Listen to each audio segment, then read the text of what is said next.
तर कहिलेकाहीँ हामीले कम्प्युटराइज रूपमा डकुमेन्टहरू बनाउँदाखेरि हामीले लेख्ने कुरालाई चाहिँ ठाडो तेर्सो अथवा छड्केमा लेख्न पर्ने हुनसक्छ। यो सेलमा भएको यो कन्टेन्टलाई म यसलाई 90 डिग्रीमा घुमाउन चाहन्छु भने यसो गर्दाखेरि चाहिँ यो यस्तो देखिरहेछ।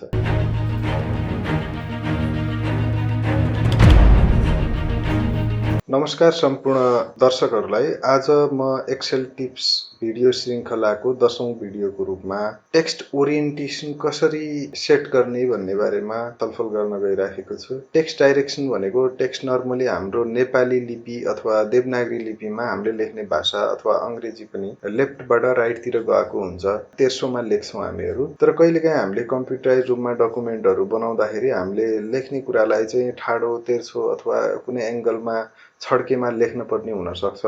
यो अवस्थामा कसरी गर्ने भनेर म हजुरलाई छोटो 1 मिनेट 1.5 मिनेट पनि लाग्दैन यो भिडियोमा, अन्तिमसम्म हेर्नुहोला। जस्तै हाम्रो अहिले चाहिँ यो सेलमा भएको यो कन्टेन्टलाई म तलबाट माथितिर लेख्न चाहन्छु भने यसको डाइरेक्सन सेट गर्नको लागि योभन्दा अघिल्लो भिडियोमा हजुरले एलाइनमेन्टको बारेमा हेर्नु भएको छ। यो एलाइनमेन्टकै यो डायलग बक्स लन्चरमा गएर फर्मेट सेलमा हजुरलाई यो ओरिएन्टेसन भन्ने बक्स देखिन्छ। यहाँ चाहिँ हजुरले डिग्री पनि राख्न पाइन्छ। जस्तै म यसलाई 90 डिग्रीमा घुमाउन चाहन्छु भने 90 डिग्री माथि प्लस 90 डिग्रीदेखि माइनस 90 डिग्रीसम्म हामी यसलाई घुमाउन सक्छौँ। यसो गर्दाखेरि चाहिँ यो यस्तो देखिरहेछ भने माइनस 90 मा देखायो भने अहिले चाहिँ यो बटमतिरबाट सुरु भएर माथि अपतिर गइरहेछ, तलबाट माथितिर भने अब माथितिरबाट तल ओरिएन्ट भएको बनाउनलाई चाहिँ हामी यहीँ गएर यो 90 लाई माइनस 90 गर्न सक्छौँ।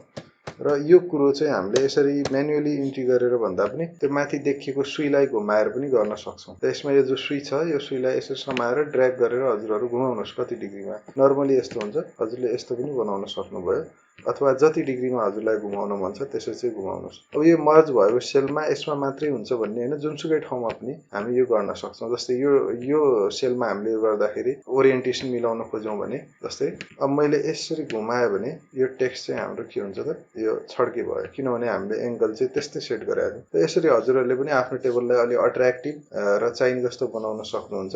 एलाइनमेन्ट सँगसँगै ओरिएन्टेसनको प्रयोग पनि गर्नुहोस् र एक्सेलमा हिरो बन्दै जानुहोस्। आजको भिडियो यति नै। नमस्कार।